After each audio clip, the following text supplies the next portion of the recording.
Peut-on être éducateur en fait Et diabétique en ayant en fait des problèmes de santé? Franchement, Ouais. il y a des moments où je me Ça. demande si le chien il est pas en train de sentir mon hypo. Tu sais qu'il y a C'est des chiens possible. qui ont des... Parce que du coup, je sue beaucoup. Ouais. J'ai mon cœur qui s'accélère ou Ouais, il inverse. chante un... Et je te jure, des fois, quand je commence à faire une hypo, les chiens, ils me fixent un peu plus. Welcome, bienvenue. Aujourd'hui, on accueille Mariette, Bonjour. éducatrice canin. Et j'aimerais que tu te présentes, que tu remontes un petit peu dans le passé, avant d'être éducatrice, pour savoir un peu comment tu en es arrivée là. Et voilà. Ok. Du coup, je m'appelle Mariette. Bonjour Mariette. Bonjour. Un peu alcoolique anonyme. C'est ça. Du coup, moi, je suis pas du tout originaire du Nord. Je viens de Bourgogne, Chalon-sur-Saône, là où il y a du bon vin. Et la plupart des gens me demandent comment je suis arrivée dans le Nord. En fait, c'était par mes études. Avant d'être éducatrice canine, j'étais urbaniste. Et du coup, je suis arrivée à Lille pour mon alternance. Donc, j'ai travaillé à la métropole européenne de Lille. Et moi, je travaillais surtout sur des projets urbains, d'aménagement d'espaces publics, de mobilité, plus de vélos, plus de voilà, des trucs cool pour que la ville soit plus cool. Et mais le côté de ce boulot, c'était très politique, beaucoup de réunions, beaucoup d'être devant l'ordi, d'écrire beaucoup d'études. Et en fait, moi, je me rends compte que je suis quelqu'un qui a besoin d'activité. Et donc, du coup, j'ai décidé de me réorienter. Ça a été aussi dû au Covid, où j'ai eu un peu un déclic de... je suis pas finalement très heureuse dans la vie. Et qu'est-ce qui pourrait me rendre plus heureuse? Et qu'est-ce que j'aimerais faire, en fait, de mes 10 doigts et de ma tête, qui me ferait me sentir mieux dans ma peau. Et du coup, est rentré dans un long processus de réorientation. J'ai pensé à plein de choses. La cuisine, la menuiserie. Il y a toujours eu les animaux aussi, même assistante veto. Donc ça, c'est tous tes petits talents, en fait. Ça, c'est tous mes petits talents, ouais. Exactement. Je pourrais vous faire un meuble où on pourra manger dessus. Trop bien. Je retiens. Après, du coup, arrive la question du quelle est l'envie, la réalité des choses, que la cuisine, c'est quand même aussi du boulot les week-ends, du boulot à des horaires très particuliers. Moi, j'ai mon frère qui est dans la cuisine et je vois le taf qu'il fait. La menuiserie aussi, c'est très physique. Et moi, étant justement diabétique, les fois où je peux avoir des limites, notamment physiques et mentales, parce qu'en fait, quand on utilise des grosses machines qui peuvent couper des mains et qu'on est en hypoglycémie, c'est compliqué. Et en fait, il y avait aussi les animaux. Et du coup, j'ai cherché tous les moyens possibles de rentrer dans le monde du travail animal. Et c'est ouvert un peu à moi l'idée du pet sitting. Il y avait quoi comme autre idée du coup? Assistant veto. Ouais. Mais le côté assistant veto, j'ai une difficulté de voir la maladie. Et quand souvent on vient voir le veto, alors c'est pas le cas de tout le temps, mais quand souvent on vient voir le veto, il y a blessé, il y a des maladies, cancer, ce genre de choses. Pour moi, c'est très difficile. J'ai pas une très forte maturité sur ça. Et du coup, assistant veto, je l'ai un peu éliminé. Et après, il y avait l'éducation canine, pet sitting et animalerie. Travailler en animalerie. Après, c'est moins le monde toucher l'animal, quoi. C'est un peu plutôt le commerce de l'animal, quoi. Donc ça m'intéressait moins. Et c'est pour ça que t'avais éleveur, soigneur. Ouais, voilà, exactement. Soigneur dans les zoos et tout, t'as jamais... Soigneur, si, j'avais regardé, mais encore une fois, l'environnement, le lieu ici, le Nord, a fait que j'ai plutôt choisi de rester et pas forcément de bouger là où il y avait des écoles ou des zoos, des trucs qui pouvaient m'accueillir. Donc, rester dans le Nord. Ouais, incroyable. Qu'est-ce qui me fait rester dans le Nord? C'est vraiment trop bien. J'aime trop les frites, je crois. C'est ça. Mais du coup, le pet sitting, c'était de toute la réflexion qui a été longue. Hein. Vraiment, j'ai J'ai fait comment on appelle ça des études de cas et tout. Ouais, bah, des études de cas ou surtout un bilan de compétences. Vraiment, où je suis allée voir faire ce qu'on veut dans la vie, ce qu'on aimerait. Enfin voilà, vraiment, où tu te poses 15 000 questions et tu prends beaucoup de recul sur ce que tu as fait, tes expériences et vers quoi tu veux aller. Ça te permet juste de te mieux te connaître sur le moment. C'est mieux de se connaître, ouais, exactement, et d'essayer d'aller là où on veut et pas là où on t'a dit d'aller, plutôt. Oui, c'est bien. Et du coup, le pet sitting. D'accord, donc tu as commencé par du pet sitting. Ouais. Et tu as trouvé une limite, du coup, au pet sitting. Ouais, alors en fait, c'est pas forcément une limite. Alors oui et non. Oui, parce que effectivement, ça me demandait beaucoup de temps pour finalement un revenu qui est compliqué. On fait beaucoup de routes. Moi, je faisais pas du dog sitting. J'accueillais pas les chiens chez moi. Oui, tu faisais des balades.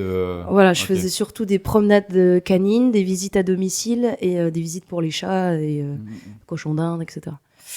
Et... Non, mais c'est vrai que moi, je me suis toujours posé la question de comment on peut faire avec toutes les charges actuelles d'une auto-entreprise pour vivre sur un revenu qui est à 12-13 euros de l'heure. Et encore. Et encore.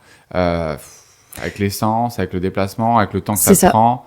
Il faudrait en faire plein sur une journée pour être à peu près rentable, pouvoir en vivre en tout cas.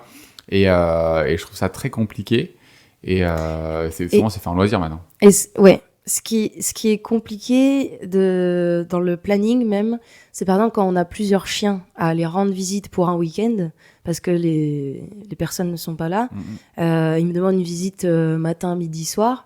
Et si j'ai 3-4 demandes en même temps, c'est très compliqué en fait d'avoir un planning qui peut répondre à plein de chiens. C'est-à-dire que je ne peux pas avoir 10 chiens à 8 heures. Je peux pas aller voir pendant 1 heure un chien à 7 heures, 8 heures. Et en fait, j'ai plein de demandes. Donc finalement, mes clients sont très restreints. Mais est-ce que c'est pas pour ça que les gens baladent les grands, entre guillemets, pet-sitters baladent en fait plusieurs chiens en même temps? C'est ça, en fait, c'est l'idée. Sauf que la plupart des gens qui nous appellent, c'est qu'il peut pas mettre son chien en chenil parce qu'il est réactif.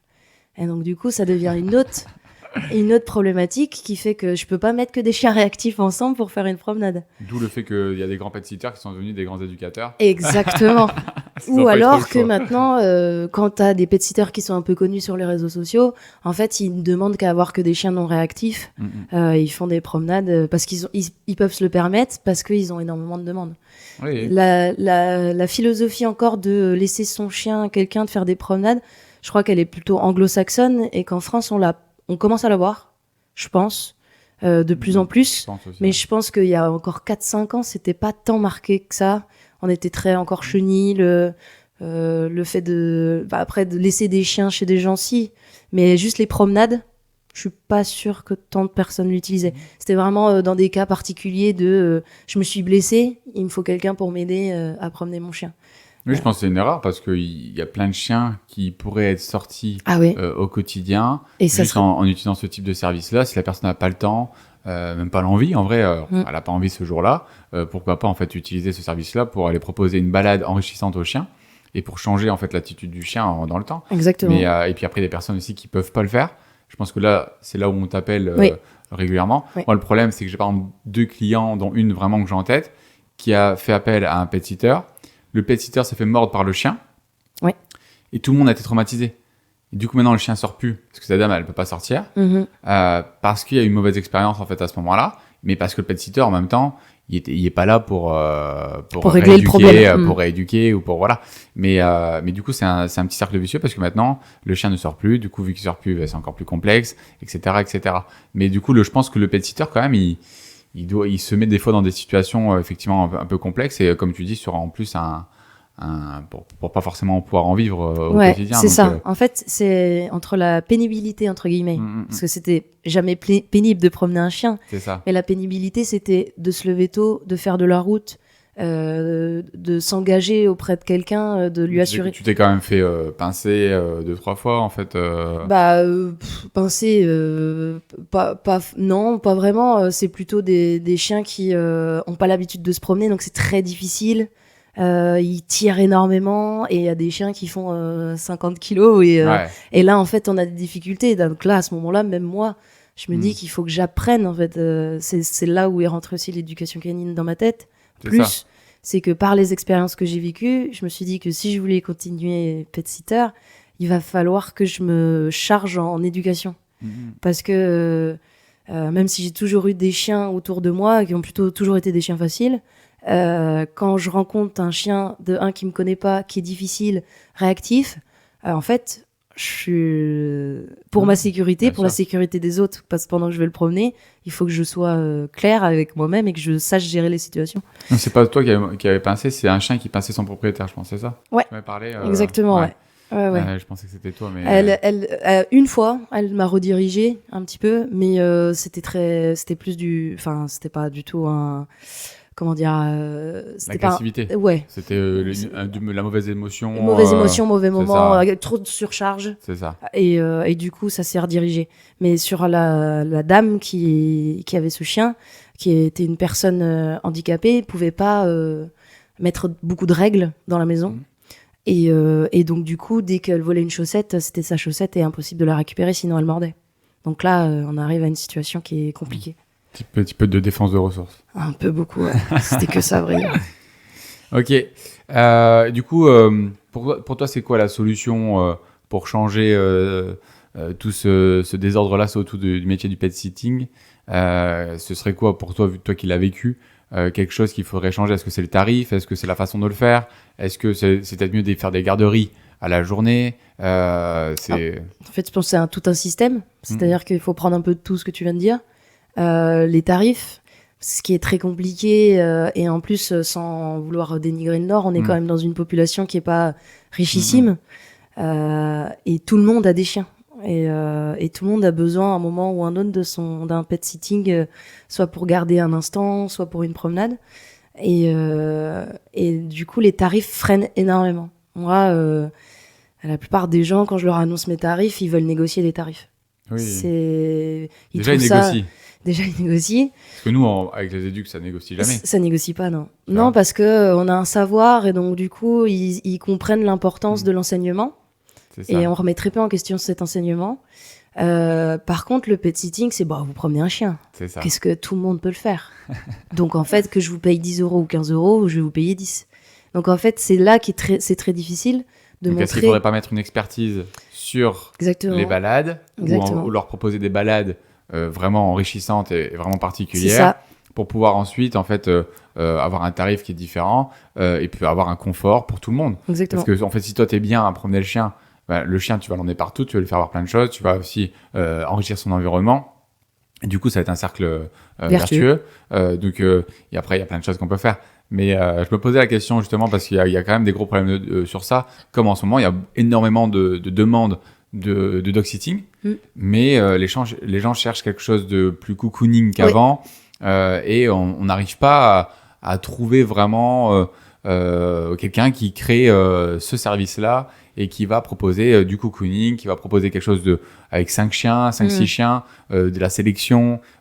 Souvent, pareil, ça arrête parce que c'est du matin au soir à des tarifs dérisoires. Et du coup, peut-être que la personne le fait pendant 1 an. Je connais quelqu'un qui l'a fait pendant des années, mais qui a fini par arrêter parce qu'à mon avis, on peut pas en faire que. C'est du matin au soir, c'est tout le temps. Il y a pas de vacances parce que forcément les gens, ils veulent faire ça au moment où il y a les vacances. Donc en fait, cette personne-là ne peut pas partir en vacances. Et du coup, puis c'est aussi le stress d'avoir des chiens, d'avoir des responsabilités, de pouvoir en fait les lâcher, de pouvoir en fait les laisser en contact, les faire jouer, etc. Et que tout se passe bien. Donc exactement. C'est un grand. Faudrait faire un grand mix entre du dog sitting, des éducs. Exactement. Mais moi, tu vois, même avant de me lancer dans l'éducation canine, je voulais me former à l'éducation canine pour proposer des balades éducatives. C'est-à-dire que je voulais pas donner forcément les cours aux gens, mais par contre qu'avec leurs chiens, je leur fasse un peu de marche en laisse, d'apprentissage du stop avant d'aller traverser la rue. Et est-ce que ça serait productif avec le propriétaire? Ah, ça serait très productif avec le propriétaire, mais là du coup tu pars dans l'éducation canine. Mais est-ce que éduquer le chien à la place du propriétaire, ça marche? Pas forcément, mais en tout cas ça peut lui apprendre un comportement du quotidien. Après, effectivement, si c'est pas le maître qui continue les balades éducatives que tu fais, Si tu te bats contre un moulin à vent, quoi. Exactement. Je pense que par contre, la familiarisation, la socialisation et voilà, la stabilité dans l'environnement émotionnel, tout ce qui est émotionnel, tu peux changer le chien, c'est-à-dire lui créer des expériences, lui faire voir que c'est neutre, lui faire voir que c'est positif, le stabiliser, voilà. Ça, tu peux le faire et ça va être stable, même avec le propriétaire, à part si lui n'est pas stable émotionnellement, parce que là, du coup, il va remettre un petit peu de jus et le chien peut repartir dans tous les sens. Et par contre, malheureusement, tout ce qui est obéissance, parce que moi, j'ai fait des balades éducatives, j'avais l'idée et l'envie, du coup, de changer le chien pour le propriétaire, mais malheureusement, tout ce qui est obéissance, ça ne fonctionne pas. Ouais. Parce qu'il y a de la technique, il y a de la cohérence, il y a cet esprit de ne pas lâcher l'affaire, donc de motivation, qui va faire que le chien va s'adapter à chaque individu pour l'obéissance. Et malheureusement, ça va pas fonctionner en fait dans le temps. Donc, on pourrait changer un chien émotionnellement comme on fait pour les journées des éduques, où là, on prend que des chiens qui ont émotionnellement ou du stress, ou trop d'excitation, ou trop d'envie, etc. Mais on fait jamais d'obé.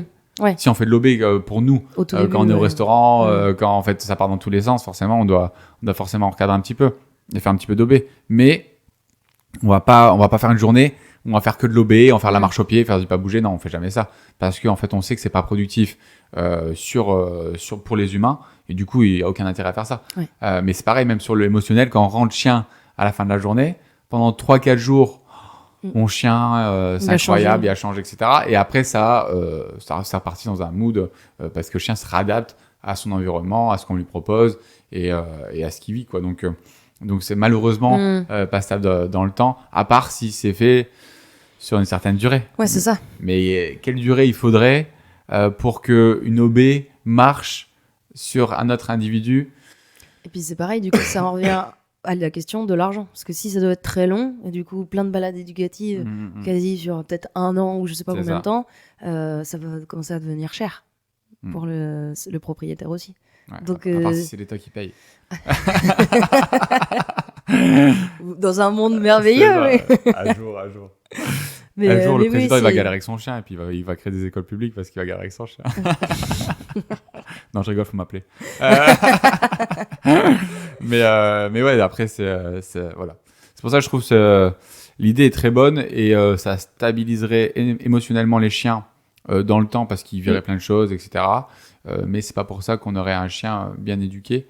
Mais l'idée est bonne. Mais t'en reviens aussi à l'idée de tout à l'heure où tu disais les gens souvent font appel au pet sitter ou aux promenades, en tout cas que pour des situations très particulières, d'absence, etc. Alors qu'en fait, ça devrait être du quotidien. Quand ils n'ont pas le temps. Quand ils n'ont pas le temps. Quand eux n'ont pas l'occasion et qu'ils ont un Bien emploi sûr. du temps qui est un peu compliqué, qu'ils puissent avoir quelqu'un qui permette cette sociabilisation, ces expériences positives. Ou même de sortir avec un individu étranger, ça peut être super intéressant. Après, le problème, c'est de faire confiance à la personne, etc. Mais ça, c'est normal. Mais ça peut être aussi intéressant pour le chien d'avoir un petit détachement. En gros, c'est d'aller en colo, quoi. C'est ça. Voilà, nous, c'est pour ça aussi qu'on a fait les colos. C'est des journées des éduques poussées pendant 15 jours. Et ça, c'est énorme. Hein. C'est énorme émotionnellement pour le chien. Ok. Moi, j'avais envie d'aller sur les 6 erreurs que les propriétaires de chiens font en balade, en extérieur. Est-ce que tu en as une en tête? Alors en balade, ça peut être le fait de faire toujours la même balade du quartier, souvent. Ok, donc les lieux de balade. Les lieux de balade. Faire toujours la même balade, c'est pas bien. Pour moi, pas forcément, parce que en fait, on va apprendre à son chien à se conditionner finalement à toujours la même chose et à pas le faire découvrir d'autres choses. Mais est-ce que c'est apaisant pour un chien qui est C'est stressé? apaisant pour lui. Ça, c'est sûr, mais c'est pas pour autant qu'on doit lui faire que ça. Tu vois, on peut se faire une petite promenade d'habituel parce que de un, on a peut-être pressé, on n'a peut-être pas le temps d'aller jusqu'à la plage, on n'a peut-être pas le temps d'en faire 1 heure et qu'en fait notre petite balade de quartier qu'on aime bien, ça nous fait du bien aussi, ça fait du bien au chien et c'est très bien. Parce que c'est plus simple pour tout le monde. Et que c'est plus simple pour pour tout le monde. l'humain, pour le chien. Exactement. Pour tout le monde. Mais lui faire que ça tout le temps. Moi, je serais pour plus dire on peut varier les plaisirs, quoi. Ouais, je pense aussi. Non, c'est important. Mais par contre, je pense que quand l'humain n'a pas envie de se prendre la tête, il est un peu stressé, un peu énervé ce jour-là, que le chien est un peu stressé, etc., on peut des fois se permettre d'aller dans une zone un petit peu plus confortable et de faire un petit rituel de balade où ça va rester un plaisir. Pas non plus à l'inverse, qu'à chaque fois qu'on sorte, ce soit un enfer avec son chien, parce que sinon on tombe dans un cercle vicieux où là on n'a plus envie de sortir. Parce qu'à chaque fois que je le sors, il fait nimp, il saute, il aboie, etc. Et là du coup ça va pas fonctionner, quoi, d'accord. Donc après le truc aussi, c'est de changer les lieux de balade, du coup. Mais quels lieux peuvent être le plus adaptés, par exemple, on va dire pour un chien qui est un peu stressé au départ? Après, tu peux avoir tes balades effectivement de quartier que lui connaît, qui sait que ce chien-là il aboie et que du coup il faut traverser pour pas le mettre en des choses qu'on connaît en fait. Après, pour moi, même pour un chien stressé, là, par exemple la plage, je trouve ça assez intéressant.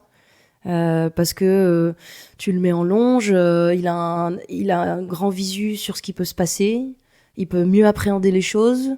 Et mieux gérer ses émotions du coup et gérer par exemple la distance avec les autres chiens, avec les personnes. Je pense que campagne, forêt et plage, ça peut être pas mal si il n'y a pas de chiens détachés qui lui foncent dessus et qui font n'importe quoi, parce que sinon c'est sûr que ça peut créer l'inverse. Bizarrement, quand on est en pleine ville, quand on est dans un parc par exemple, on n'a pas de chiens détachés. Très peu, Très peu. Ou alors s'ils sont détachés, c'est qu'ils sont contrôlés la plupart du temps, normalement. Parce qu'on est en pleine ville. Et du coup, on a moins de chances de se taper un chien qui lui fonce dessus et qui fait n'importe quoi. C'est sûr. Donc, mais sauf que dans la ville, par contre, il y a d'autres stress. On voit pas quand on arrive à un coin de rue ce qui peut arriver et qui peut faire peur. Plus de monde, plus de mouvement, plus de bruit. Des voitures, des motos qui font énormément de bruit. Donc c'est un autre environnement stressant pour son chien, quoi. Donc encore une fois, il faut savoir les sensibilités de son chien et s'adapter du coup aux sensibilités. Il n'y a pas de vérité absolue. C'est ça. Et c'est quoi un environnement hyper invasif, hyper stressant pour une moyenne de chiens? Pour une moyenne de chiens, moi je trouve qu'un grand boulevard par exemple, ça peut être quelque chose de très invasif. Parce qu'il y a beaucoup de monde qui marche sur le trottoir, il y a des voitures, il y a beaucoup de mouvements, il y a des bruits de la ville, il y a des travaux. Donc pour moi ça c'est invasif, alors que quand on est en forêt, on est plutôt à écouter les bruits du vent. Il y a la distraction, mais elle est très olfactive. C'est peut-être même plus pour le chien que ça soit des distractions olfactives plus intéressant que du bruit constant où il a du mal à se concentrer, quoi. Allez, on s'arrête quelques secondes. On va se chercher un petit thé, un petit café, un petit coca, un petit verre d'eau, comme bon vous semble, accompagné de petits biscuits ou de petits bonbons pour se mettre bien. Ensuite, on revient et on lâche un petit like pour nous soutenir. Ça nous ferait extrêmement plaisir. Et ensuite, bien sûr, commentez pour qu'on puisse vous accompagner et vous aiguiller sur les problématiques que vous rencontrez. Après, je pense aussi que le marché, les brocantes, c'est vraiment des choses en fait beaucoup plus complexes encore. Parce qu'il y a encore plus de proximité, des odeurs, encore plus d'excitation de la part des humains. Et du coup, en fait, c'est encore plus stressant pour le chien. C'est pour ça qu'on fait des cours collectifs dans les marchés. Et on voit qu'il y a même des humains, par exemple, quand on fait le cours collectif, qui vont prendre de la distance avec le groupe parce que cette situation-là est trop intense. Et on trouve ça très intéressant. On va toujours aller en fait les réconforter dans cette idée-là parce qu'on va leur dire « Oui, tu as raison. Si tu sais que cette situation-là est trop complexe, tu as carrément raison de ne pas rentrer directement dans le marché, mais de faire le tour et de garder de la distance. Et si tu te sens un jour de rentrer dedans ou si ton chien est plus apaisé, vas-y, à ce moment-là. Mais il faut trouver toujours l'équilibre parce que toujours rester, encore une fois, être extrême et toujours rester loin des distractions, ce n'est pas aussi un moyen d'apaiser le chien. Complètement. En fait, c'est plus de lui laisser le temps d'apprécier les choses, de voir ce qui se passe et de petit à petit, étape par étape, d'y aller et à la fin peut-être se retrouver en plein milieu du marché. Mais on va pas lui demander du jour au lendemain de le faire, quoi. Ça, c'est super important de comprendre à quel niveau est mon chien et dans quoi je peux le mettre. Et par exemple, un magasin aussi, on se rend pas compte qu'un magasin est très complexe parce qu'il n'y a pas de vent, il n'y a pas de pluie, toutes les odeurs restent au sol, il y a beaucoup de passages, il y a beaucoup de distractions. Du coup, c'est très complexe aussi. Mais tout le monde devrait, pour moi, une fois par semaine, s'obliger à aller dans un espace un petit peu plus complexe et forcer le chien à vivre quelque chose de un petit peu plus compliqué. Encore une fois, forcer, ça ne veut pas dire le mettre à 10 cm, mais au moins lui faire voir, au moins de le mettre dans une situation qui va refléter une complexité un petit peu plus haute. Quoi, Bah là, ça va être intéressant à Noël avec tous les marchés de Noël, pardon. Carrément. Les marchés de Noël, c'est une bonne expérience parce que y a énormément d'odeurs, des odeurs appétissantes, mais aussi beaucoup de monde, des gens qui parlent un peu fort, il y a beaucoup de musique, et donc du coup là on est vraiment dans un milieu. Le Père Noël, hein. Ouais. Juste quelqu'un Juste qui se déguise. c'est vrai toi, que juste moi, le Père. Halloween, Ça fait peur aux enfants, ça fait peur aux chiens. les enfants sont arrivés déguisés pendant le cours récréatif. T'étais pas là? Non. Non mais ma femme, j'adore, hein. Ouais. C'est une génie. Elle est arrivée avec mes gosses déguisés dans un cours récréatif où les chiens ils étaient lâchés. Ouais. Bah, forcément, il y a la moitié des chiens qui ont gueulé sur mes gosses. Ouais, bah oui. Parce qu'elle se rend pas compte, elle se dit bah oui, bah ils sont Bon, déguisés, ça va, ils sont c'est déguisés. bon. Ouais. Mais à la visu d'un chien, c'est un être particulier, stressant, et du coup, elle a créé beaucoup de réactivité. Après, du coup, ça nous a permis de bien travailler ça et c'était plutôt intéressant. Mais je pense qu'à Halloween, tous les moments où il y a des déguisements, où il y a du jus, le carnaval de Dunkerque, des choses comme ça, ça peut être très, très complexe pour les chiens parce que juste, ils vivent quelque chose qu'ils ne comprennent pas du tout et qu'ils n'ont jamais vu. Et ça, il faudra être très conscient de ça et ne pas, encore une fois, accentuer ça en paniquant ou en mettant du cadre en fait, sur ça. Alors, et juste se mettre à la place du chien en se disant, mais oui, c'est logique, il voit ça, c'est normal qu'il stresse. Il ne comprend pas qu'est-ce que c'est le gros bonhomme ça, rouge. bah oui, c'est ça. Voilà, et ça, je trouve ça très intéressant et très important à comprendre aussi. Donc, je pense que effectivement, les lieux de balade sont extrêmement intéressants. Encore une fois, il n'y a pas de vérité absolue. Tout est question d'équilibre et de choix. Mais je pense que, encore une fois, il faut faire des choix. Il faut des fois savoir se dire, là, aujourd'hui, je vais aller dans un truc tranquille et demain, je vais augmenter la difficulté et ainsi de suite, quoi, d'accord? Et après, du coup, je pense l'autre erreur, c'est de ne pas utiliser les outils à bon escient. Ouais. Tu vois, il y a plusieurs moyens de faire sa balade. Tu vois, la laisse, la longe, la liberté. Et je pense que d'utiliser qu'un seul outil tout le temps, c'est pas forcément l'idéal. Par contre, on va revenir un petit peu en arrière. On n'a pas parlé des parcs sur les lieux de balade. Qu'est-ce que tu penses des parcs à chiens, tiens? Moi, je trouve ça intéressant dans le sens où ça permet de libérer son chien et qu'il aille se sociabiliser aussi. Après, encore une fois, il faut le faire dans la cohérence et en connaissant son chien. On parlait tout à l'heure des muselières. Si on sait que son chien peut être un peu réactif, ça met une sécurité finalement à ce que les rencontres se passent correctement et soient bonnes, quoi, en fait. Et sélectionner. Hein. Oui, c'est ça. Sélectionner les gens avec qui on est dans le parc, exactement. être capable de dire non, être capable de faire demi-tour, être capable en fait de dire aujourd'hui j'irai pas, mais ne pas forcer en fait des contacts qui vont être invasifs, qui vont créer des déviances sur notre chien et choisir le parc bien sûr aussi. Il faut un parc quand même qui est grand, qui est espacé et puis il faut pas qu'il y ait 150 000 personnes. Si on voit déjà qu'à 15 chiens dans 15 mètres carrés, c'est pas possible. C'est dur, hein. C'est dur. Donc, en fait, sans éduc, sans personne qui contrôle, en fait, ça peut vite partir dans tous les sens. Avec un peu d'incompréhension, ça peut vite partir dans tous les sens. Et si on marque le chien pour après reprendre ça, ça va être très compliqué. Ça va être une galère. Et maintenant, il existe aussi des parcs privatifs. Est-ce qu'il y en a qui sont géniaux et qui ont inventé ça? Non, mais il existe aussi des parcs privatifs où justement, ceux qui ont des chiens réactifs, etc., ils peuvent aller lâcher dans cette situation-là et sélectionner totalement en étant certain que personne d'autre va venir les embêter pour vraiment en fait faire une expérience que positive. Et moi, c'est exactement pour ça que j'ai créé ça. C'est parce qu'il y a plein de personnes qui ne pouvaient pas lâcher son chien. Du coup, on peut revenir au côté lâcher et au côté laisse-longe. Donc justement, sur le lâcher, est-ce que tu penses que c'est une bonne idée ou est-ce que tu penses que c'est pas une bonne idée de lâcher son chien?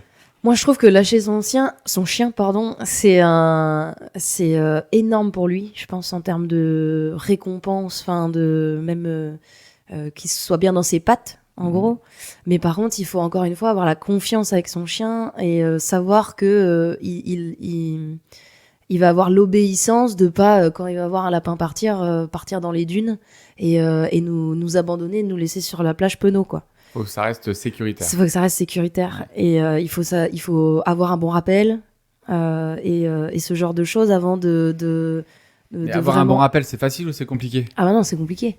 C'est beaucoup de travail pour moi. C'est compliqué. C'est dans le sens où c'est pas parce qu'il a fait 3 fois qu'il est revenu 3 fois au pied que quand il va y avoir une distraction énorme, il va revenir, quoi. Donc pour moi, c'est un travail à faire avec des niveaux de difficulté de plus en plus dur pour que finalement, quand il y a un oiseau qui passe ou une mouette qui arrive sur la plage et qu'on le rappelle, bah, il revienne en fait. Ouais. Être conscient encore une fois de à quel niveau est Et mon son chien, qu'est-ce que je peux créer et surtout d'utiliser peut-être au départ de pouvoir lâcher son chien encore une fois dans des parcs fermés, Oui. dans des espaces où c'est très ouvert, où on sait qu'il n'y a pas trop de distractions et on sait qu'on contrôle. Et encore une fois, contrôler, voilà, il y a toujours des petites distractions qui apparaissent qu'on n'a même peut pas jamais pensé. prévoir. Voilà, c'est ça. Mais Comme des enfants qui arrivent déguisés. c'est ça, par exemple. Mais le truc, c'est que on m'appelle souvent pour me dire, ouais, mais moi, je veux lâcher mon chien à la plage et qu'il revienne. Ouais. Et moi, je leur dis, bah, du coup, il faut commencer à domicile. Ouais. Mais non, moi, je veux lâcher mon chien à la plage. Et du coup, ils comprennent pas forcément le lien entre le domicile et le fait de lâcher son chien. Alors que je leur démontre assez rapidement parce que tout simplement, je prends un petit bonbon, je m'assois par terre et je lui dis, bah, vas-y, rappelle ton chien. Et ils sont déjà pas capables de le faire. Donc, à ce moment-là, ils captent. Ah oui, ok. En fait, il a juste pas le niveau pour être lâché dans cette situation-là, quoi, d'accord.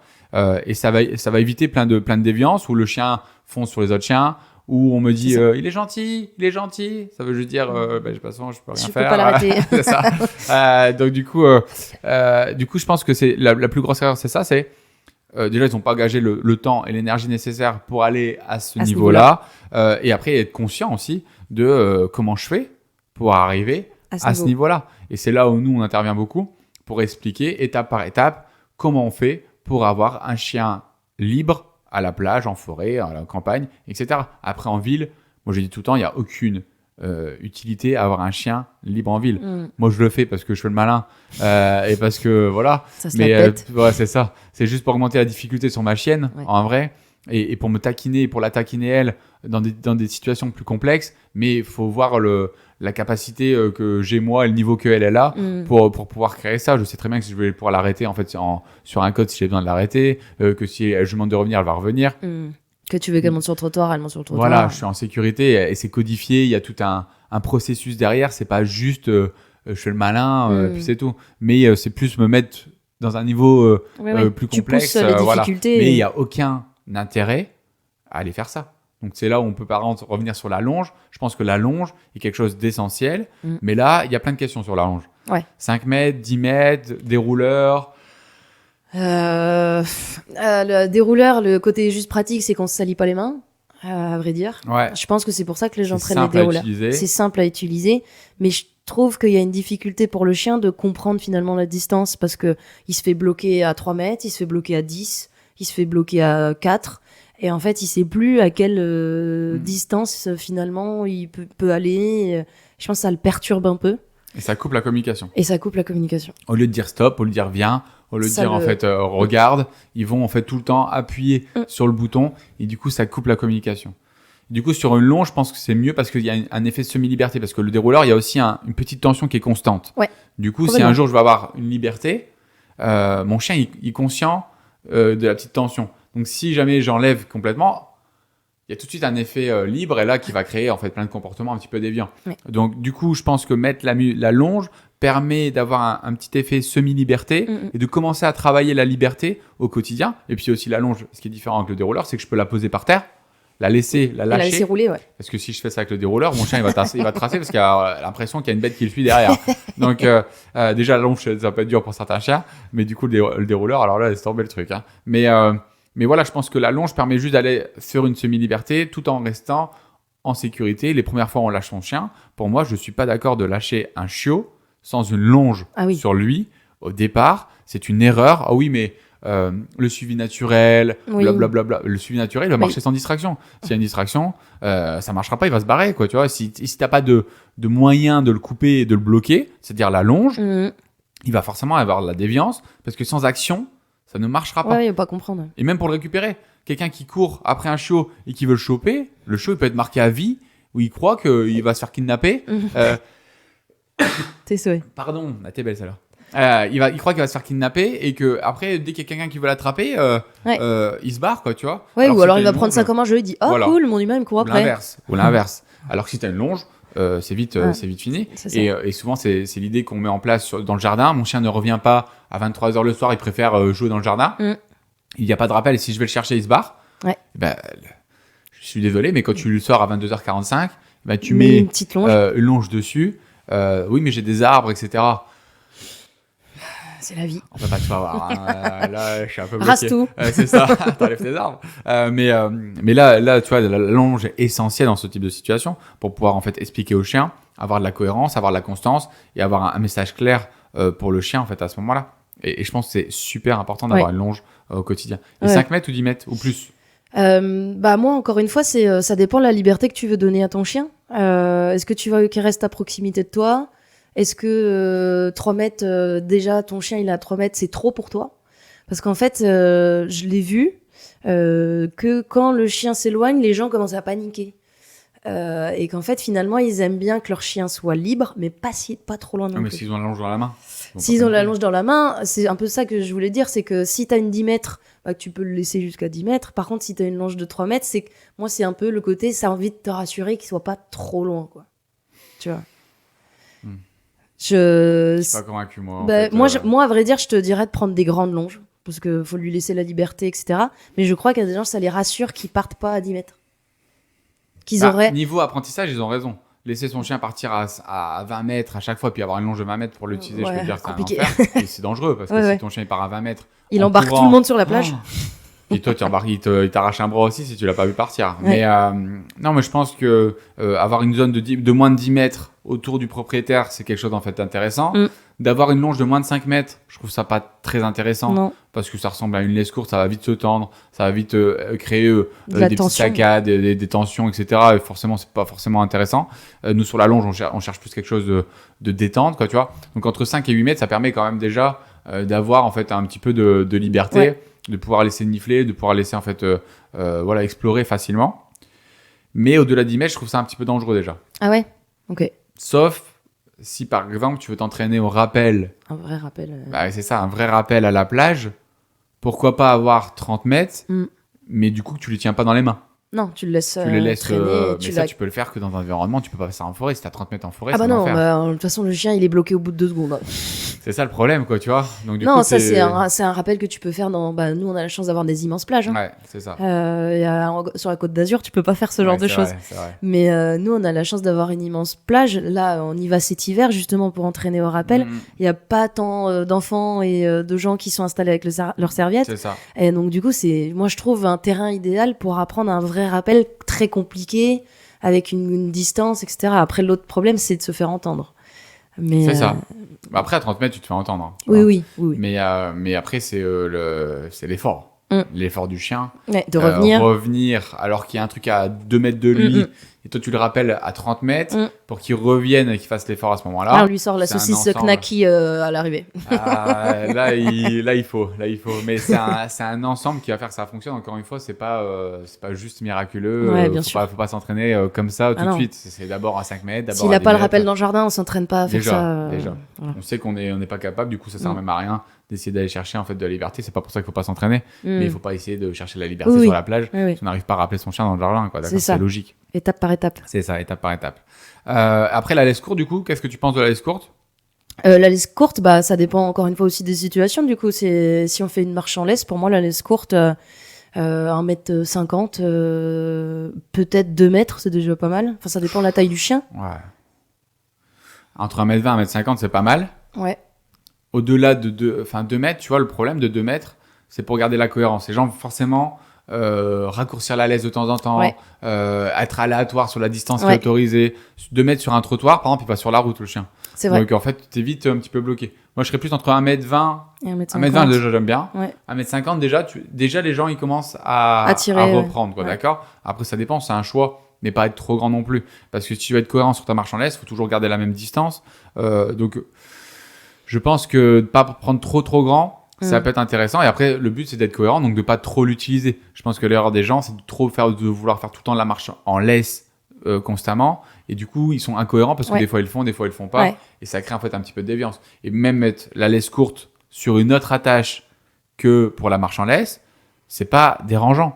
Tu vois, d'autoriser ton chien parce que tu es en famille, parce que tu as des amis, parce que tu es dans une situation un peu distractive et tu sais que ça va être trop complexe, d'enlever ta marche en laisse et d'aller mettre une autre attache pour l'autoriser, entre guillemets, à avoir plus de mou. Même si c'est pas ouf. Je pense qu'il faut faire ce choix-là aussi de temps en temps si t'as pas la longe sur toi. Oui, c'est ça, s'il n'y a pas la longe. Oui, il faut Parce que s'il y a une longe dans le sac, il vaut mieux prendre la longe là. Mais c'est quand même plus intéressant. Après, ça dépend. Encore une fois, si t'es en ville, oui, mais une longe en ville, ça peut vite être compliqué. Une longe de 5 mètres en ville, c'est compliqué. Ouais. C'est déjà compliqué. Donc voilà, après, il faut trouver l'équilibre en fait là-dessus. Ben voilà, je pense qu'on a parlé des outils, laisse, longe, liberté. Liberté. Je pense pas que j'en ai d'autres. Non, c'est bon. Ouais. Donc après, la troisième erreur, je pense que c'est ce qu'on propose aux chiens pendant la balade, tu vois. Donc c'est dur parce que y a des humains, il y a des chiens, il y a des obstacles, il y a plein de choses qu'on peut faire avec le chien, on peut même jouer avec le chien. Mm-hmm. Qu'est-ce que tu penses, toi, de tout ça ? Moi, je pense qu'on peut faire plusieurs types de balades avec différentes interactions finalement dans les balades. Si on est pressé et qu'on doit aller le faire sortir, qu'il aille sniffer un petit peu et parce que nous on a boulot après, peut-être qu'on n'a pas envie qu'il joue pendant 15 minutes avec un chien, quoi. Ouais. Donc en fait, ça dépend aussi, je pense, de son humeur, de sa disponibilité et de ce genre de choses. Et qu'on lui offre par d'autres moments le temps d'être plus libre, de faire de la marche en laisse et de la longe, qu'il ait plus de liberté pour aller sniffer. On rentre dans le parc, hop, on lui laisse un peu plus de liberté, qu'on puisse faire des contacts si c'est possible, qu'on puisse aller aussi s'asseoir en terrasse. Je trouve ça intéressant que dans les balades, on puisse dire je vais aller boire un café, puis le chien il va rester aussi un peu avec moi. De lui faire vivre des moments de vie en fait. Un peu de tout. Un peu de tout. Sans être excessif. Toujours connaître son chien. On en revient toujours à ça. C'est quoi le problème d'être excessif ? Par exemple, dès que tu vois un chien, tu vas le mettre en contact avec le chien. Qu'est-ce que ça crée comme déviance sur le chien, sur ton chien ? C'est que le jour où t'as pas envie qu'il y ait le contact, lui il va vouloir y aller absolument en fait. Il va penser que toute fois qu'il voit un chien, il doit aller en contact.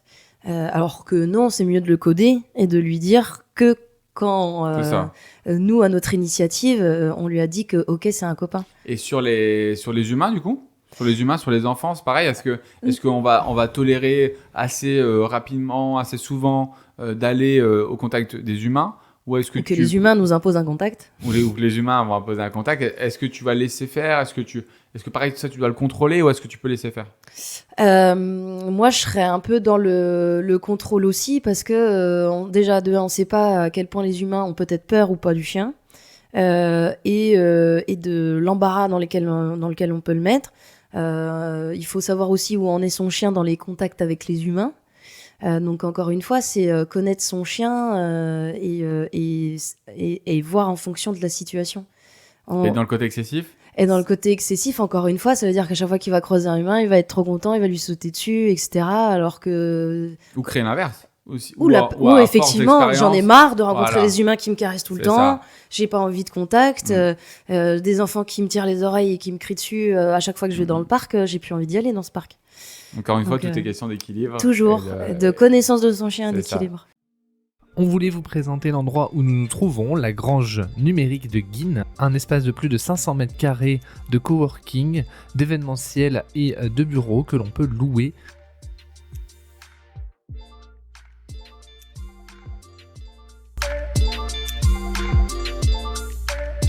Et sur le jeu, est-ce que je peux jouer à la balle, par exemple, avec mon chien pendant ma balade ? Ou est-ce que c'est quelque chose qu'il faut éviter ?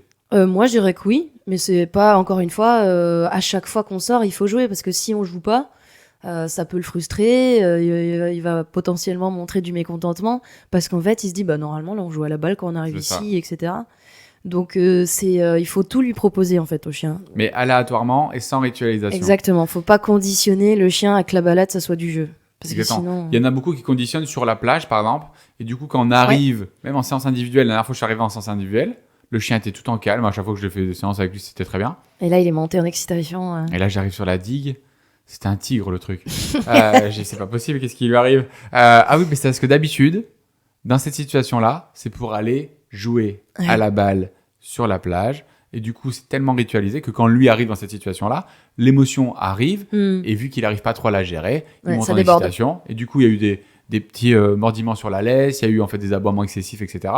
Tout est créé par rapport à une ritualisation.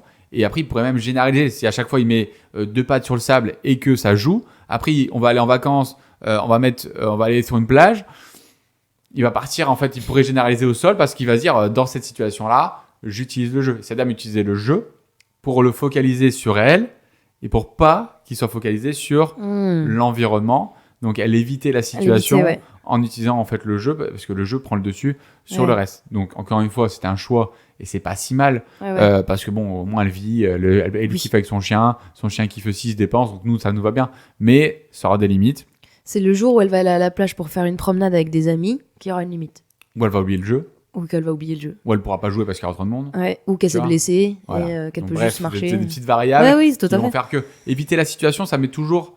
il y a toujours des déviances en fait à un moment donné. Mais encore une fois, tout est question d'équilibre. Et ce sera juste en trouvant cet équilibre-là, en lui faisant vivre, mais en même temps des fois en esquivant, qui va faire que ça va fonctionner et que ça va se stabiliser dans le temps. Ouais. Mais je pense effectivement c'est important de mettre des contacts avec ses congénères, avec les enfants, avec les gens, d'aller faire sentir des vélos qui sont à l'arrêt, de passer à ras des tracteurs et de faire nifler les tracteurs, de lui faire avoir toute expérience un maximum, mais d'essayer d'aller chercher un maximum de neutralité quand même au quotidien.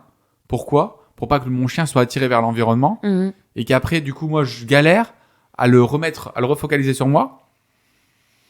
Parce que l'environnement est trop attractif et trop positif pour lui. C'est triste ce que je suis en train de dire, mais c'est la réalité. Donc après, encore une fois, c'est une question d'équilibre.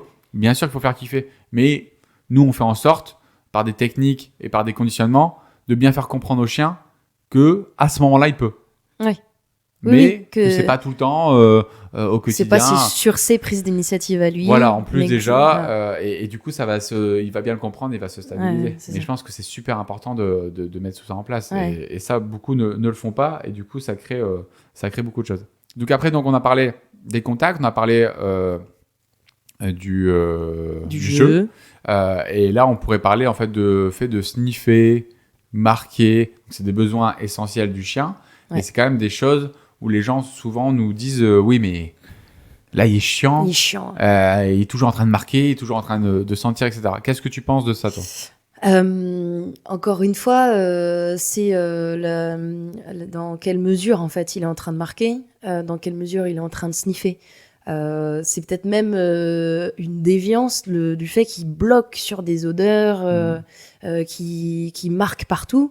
C'est que finalement, est-ce qu'il n'a pas un problème hormonal ou ce genre de choses qui peut se poser ?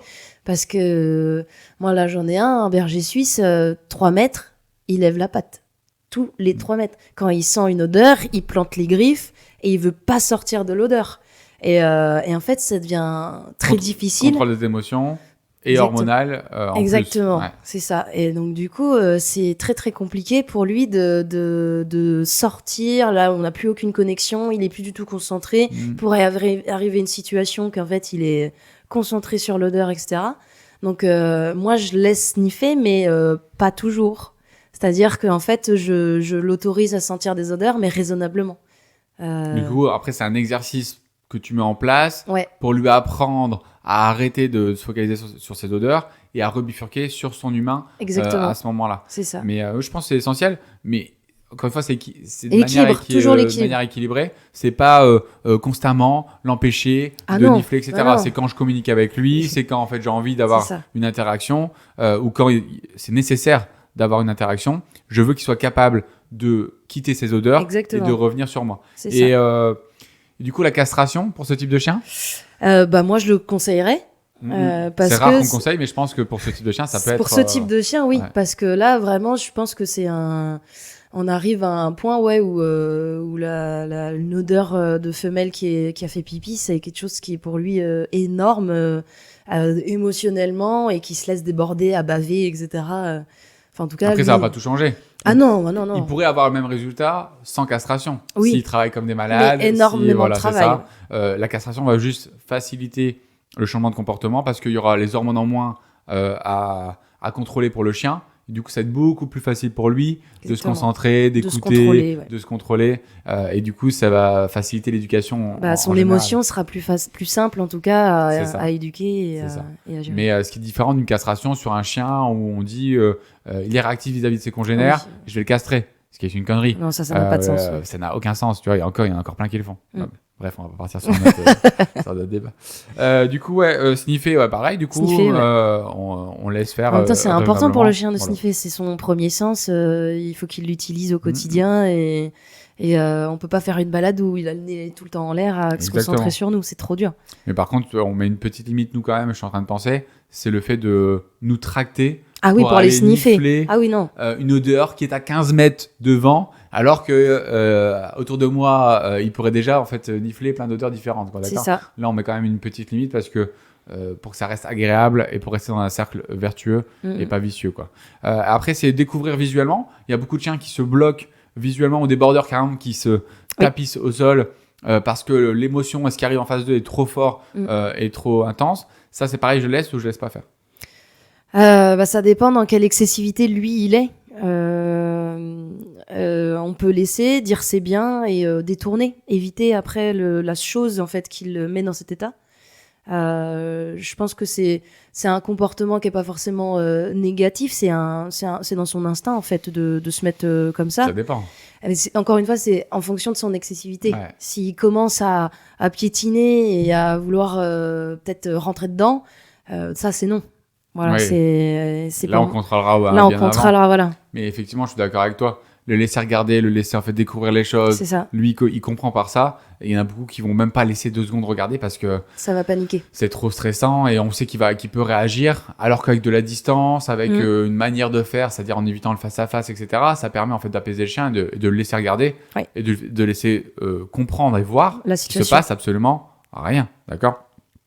Mais effectivement, si derrière il y a de l'agressivité, là c'est différent. On va peut-être couper son idée en fait avant et faire en sorte qu'il réagisse pas Oui. pour pas renforcer un comportement Ce négatif. comportement-là, ouais. Oui, Exactement. c'est vraiment de la gestion de son environnement pour savoir si le chien lui donner la capacité de regarder ce qui est en train de se passer. Il y a une sortie d'école et le border d'un coup il se couche. On va pas aller on va pas aller en plein milieu du portail et que tous les enfants passent et disent oh le joli chien. Non, ça Ouais. c'est voilà. Exactement.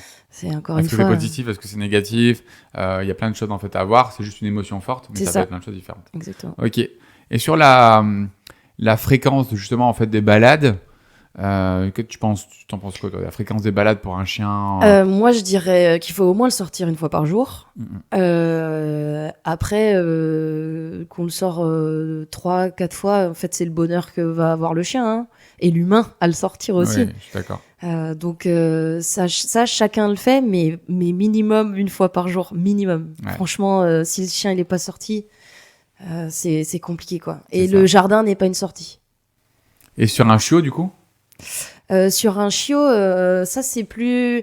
Faut voir aussi un peu l'énergie que peut avoir son chiot et voir les capacités qu'il a, mais au moins lui aussi, il faut le sortir au moins une fois par jour. Après, de lui faire des balades de 3-4 heures, je suis pas sûre que à 2 mois, ça soit trop recommandé. Hein. 3-4 heures, non, c'est sûr. 3-4 heures. Mais quelle limite? Parce qu'il y en a qui vont dire, des vétos qui vont dire par exemple 20 minutes. 20 minutes par jour. Et ça, moi je sais pas trop si on peut vraiment donner un temps parfait, voilà, tu vois, je sais Ouais. pas. Je suis pas d'accord. Moi, en fait, je suis pas d'accord avec un temps parfait. Ouais. C'est exactement ça. Genre peut-être. à quel moment tu dis il faut sortir ton chien minimum 20 minutes? C'est ça. Maximum t'as 20 un petit chiot minutes. malou, en vrai, tu pourrais faire 5 balades Oui, d'une demi-heure par jour avec des pauses entre deux. oui, Il va tout absorber. Il va être carrément capable de les faire. Ça va enrichir son quotidien. Encore une fois, après, c'est la qualité de la balade, la façon Oui, de le c'est faire. ça. Il y a plein de choses qui font. Si on fait 5 balades mais que c'est n'importe quoi, forcément, en fait, que là, ça n'a va pas aller. d'intérêt. Ouais. Mais il faut toujours quand même mettre en avant la qualité avant de mettre en avant la quantité, quoi, d'accord? Mais ça, c'est important. Mais dans le principe, mettre une limite de temps sur un show, c'est une connerie absolue. À part, encore une fois, les extrêmes, c'est toujours Oui. pareil. C'est sûr que s'ils disent ça parce qu'il y en a qui font du cani-VTT avec un show Avec de un 3 show, mois, ouais. en fait. Mais là, il faut être débile, donc quoi, voilà, d'accord? voilà, Donc, là, c'est différent. Oui, voilà. Mais voilà, si ton show est crevé, bah, tu le portes. Oui. Tu vois, Oui, c'est vrai. et puis voilà, c'est tout. Et puis ça va bien se passer. D'ailleurs, on n'a pas parlé des poussettes pour les petits chiens. Moi, c'est toujours ça. J'ai jamais demandé aux gens qui mettaient des Ouais. chiens dans leurs poussettes quel était le contexte. Donc, je peux pas trop juger sans connaître. Mais moi, je trouve ça toujours étonnant de mettre un chien dans une poussette. Mais c'est mon avis vraiment très personnel. Alors Parce que toi, tu pourrais penser qu'ils Mais à mettent... vrai dire, même les enfants de 4 ans dans des poussettes, moi, ça me perturbe. Tu vois. Alors, je te raconte pas si ma mère elle m'a offert le harnais pour mettre mes gosses en laisse. Je mets déjà pas mes chiens en laisse, alors si ouais, moi ça me marque aussi. Mais ce que je veux dire, c'est que ça dépend comment tu le vois. Si tu vois le côté ils mettent en poussette parce qu'ils le prennent pour un bébé, Ouais. ou si ils le mettent en poussette pour Parce- le mettre dans un espace sécurisé, apaisant, Ça me dérange pas. tu Mais vois. si c'est parce que c'est rigolo de le mettre dans une poussette et en fait il sort jamais de la poussette, il va jamais Ouais. sniffer et que ça met en sécurité les individus qui soient dans la poussette, comme ça ils le contrôlent mieux, ça me dérange un peu plus. Ouais, je suis d'accord. Mais c'est vraiment quand je le vois, je connais pas le contexte, donc c'est très difficile de Il y a savoir il y a le pourquoi. sac, il y a plein de trucs. Ouais. Et sur certains petits chiens, je pense que c'est une erreur de pas le faire. Sur certains. Ouais. Tu vois, De- ceux qui sont vraiment en flip total, de les poser par terre, pour eux, ils Mm. devraient avoir une transition de 15 jours, 3 semaines, en sac Mhm. ou en poussette, Pour observer pour l'environnement. observer en sécu, et après, aléatoirement, au début dans des espaces non distractifs, et après, augmenter la difficulté, on mettra Petit à petit par terre. petit à petit par terre. Pardon. Ok, c'était une petite parenthèse. Hein. C'est ce qu'on a parlé avant le podcast, On et en du a coup, parlé ça avant. m'est revenu. Après, ouais, je voulais parler de ça. C'est sur la gestion de l'environnement. Ouais. Il faut quand même le dire. Avant, tout début de ma carrière, j'utilisais pas assez, ce qui est une erreur sur certains cas, certaines situations, certains humains, où c'est, je trouve, hyper important et essentiel de gérer son environnement. Qu'est-ce que ça veut dire pour toi, gérer son environnement ? Pour moi, gérer son environnement, c'est de comprendre la capacité que son chien a à vivre la situation. Et que là, par exemple, on lui en demande peut-être un peu trop. Et donc, du coup, on va un peu, entre guillemets, reculer ou en tout cas l'apporter dans la gestion de l'environnement, quelque chose qui va l'apaiser. Par exemple, il y a un truc tout bête, il y a un face-à-face qui arrive et le chien a du mal avec les face-à-face, on peut changer de trottoir. Ça permet de gérer l'environnement et d'éviter un contact qui Donc là, soit tu trop fuis la complexe. situation. Je le fuis pas forcément dans le sens où en fait je suis dans un contexte là où je connais pas le chien qui arrive, je connais pas l'humain en plus qui est aussi au bout du fil. Donc du coup Mais tu connais ton chien. Mais je connais mon chien et je connais là sa capacité. Je sais pas, c'est un chien, un énorme chien qui lui fait peur. Du coup là, je vais pas prendre le temps forcément de lui apprendre à gérer et donc du coup, je vais moi-même l'aider à gérer en gérant l'environnement. C'est ça. Et après, une fois que tu as traversé et que lui continue, qu'est-ce que tu pourrais faire encore en gestion d'environnement ? C'est de continuer, de suivre l'autre chien par Ouais. exemple, et de lui montrer que la situation, tout s'est bien passé, qu'il y a rien de grave. De que garder le chien dans l'environnement, garder le chien dans le visu. visuel, pour que le chien se dise, bah ok, il y a lui. Il y a lui. Mais le fait que tu n'as pas fait un face-à-face, pour le chien, c'était beaucoup plus apaisant. Exactement. Pareil pour les vélos, pour les voitures, pour les enfants, pour les chiens, pour éviter une situation où on se dit, bah là c'est sûr, il va monter en pression. Bah, du coup, en fait, si j'ai pas le temps, pas l'envie, je connais mon chien, pourquoi pas éviter un petit peu la situation. Exactement. Ça veut pas dire l'éviter en tendant la laisse et en se barrant en Non. courant. Non, Ça non. veut dire en fait être conscient de la distance qu'il faut, de la façon dont il faut aborder la situation pour apaiser un maximum mon chien et pour avoir un vrai résultat en fait derrière. Encore une fois, faut pas être excessive. Souvent, on voit des vidéos de personnes qui prennent leur chien à bras parce qu'il y a un chien qui arrive en face, alors qu'en fait, ils auraient pu potentiellement le laisser par terre, juste prendre un peu de distance et continuer la balade sans forcément être dans l'excessivité de le prendre à bras, d'être tendu et de dire « Oh mon Dieu, il y a un gros chien qui arrive ». Ça, en plus, je pense, met en stress le chien encore plus. Ça dépend comment c'est fait. Bah, si la personne est tendue... Si la personne est tendue, je suis d'accord. Et si elle prend juste à bras en disant c'est bien, c'est bien. Ah oui, c'est ça comme oui. c'est comme si elle prenait la distance. Ah oui, complètement. Mais comprends oui, elle lui fait comprendre qu'elle gère elle-même l'environnement, qu'elle l'apaise en le prenant à bras. Elle Mais, diminue la difficulté en fait en prenant à bras. Ouais. Mais t'as raison. Dans Si elle le l'excessivité, fait, encore. si elle le fait en mode ça va aller, c'est tout, Ouais. c'est pas grave, et Ouais. qu'elle se barre comme ça. Et qu'elle lui cache le visu, par Voilà, là, elle va renforcer le stress. Mm. Mais t'as un truc avec les petits chiens, toi, non? Non, non, pas du tout. En plus, pas du tout. Mais c'est vraiment, c'est plutôt la réflexion que les gens ont, Ouais. c'est que mon chien, il est petit. C'est ça. Et donc, du coup, j'ai peur pour lui encore plus que si c'était un gros chien. Et en fait, on va plus dans l'excessivité avec un petit chien Exactement. qu'avec un grand. On va plus dans Alors- l'excès. Voilà. Mm. Et du coup, c'est malheureusement ce qui donne beaucoup de chiens, qui a de petits chiens. Des fois, on se dit, ah, les caniches, ça aboie tout le temps. Mais en fait, c'est parce des fois, je pense qu'on surprotège un peu trop. Bien sûr. Et au lieu de leur faire vivre, tout en gérant l'environnement, les choses. Et C'est dur. c'est Moi, dur. je pense que Ah non, mais c'est dur. propriétaire de petits chiens, c'est plus dur que Ah le grand ouais, chien. ouais, beaucoup. Parce que Complètement. t'as moins le droit à l'erreur. Ah oui, Tu mets, quand on fait des récrés grand chien et petit chien, exactement. on fait gaffe à Au tout le petit chien. monde. Et le petit chien qui joue avec le grand chien, on est quand même à côté. Attention, coup de doucement, patte, c'est coup, ça. ouais, ouais. Mais alors que nous, on sait que c'est essentiel parce que et c'est très bien pour le petit chien. Mais même en école du show, par exemple, le petit chihuahua, il est déjà en train de montrer les dents et de grogner, etc. Le propriétaire a tendance à aller lui dire non parce qu'il veut pas ça. Mais en fait, Il a le droit. il a le droit et surtout, il se met pas à la place du petit chien qui est en train de vivre un truc de malade Ouais, ouais. et qui est juste en train de dire les gars, Mhm. doucement, moi je suis tout petit, vous allez me Ouais, péter voilà. en deux, quoi, Voilà. d'accord? C'est comme s'il y a un mammouth c'est qui lui ça. arrivait dessus. Exactement. Et, Et du coup, c'est logique, tu vois, qu'il fasse ça. C'est même très bien, c'est ce que je disais. C'est très bien qu'il fasse ça parce qu'il est en train de dire aux autres, et doucement. Et c'est aux autres de respecter. C'est Et ça. si les autres respectent, il va jamais devenir réactif parce qu'il va savoir qu'au pire, si je dis non, Mhm. bah, que ça marche, quoi, Ouais, d'accord? c'est Après, ça. c'est beau ce que je viens de dire. Ouais, ouais. Dans la vie de tous les C'est- jours, ouais. c'est un petit peu plus. La réalité, compliqué, bon. c'est ça. Je pense du coup que dans la gestion de l'environnement, le vrai problème aussi, c'est on demande de faire de la gestion de l'environnement et les gens codifient. Ouais. Tu sais? Assis, Ça arrive tout le pas temps. bouger, Laisse, etc. laisse, Laisse, non, ouais. on va pas bouger, blablabla. Alors que je pense que dans une vraie gestion d'environnement, il devrait juste avoir Ouais, c'est bien. C'est bien, exactement. Et il devrait pas avoir d'autres Mm. codes que ça. Mhm. Si tu fais que de la gestion d'environnement, ça c'est un travail ultra positif qui a des limites, encore Ouais. une fois, Ouais. etc. Mais je pense hyper important de bien mettre en avant ça. On ne codifie pas si on fait que de la gestion d'environnement. Mm. On rajoute pas de la pression, on rajoute pas du stress, on rajoute pas des codes pour contrôles, rien. ouais. Ça sert à rien, ça va créer l'inverse. D'accord.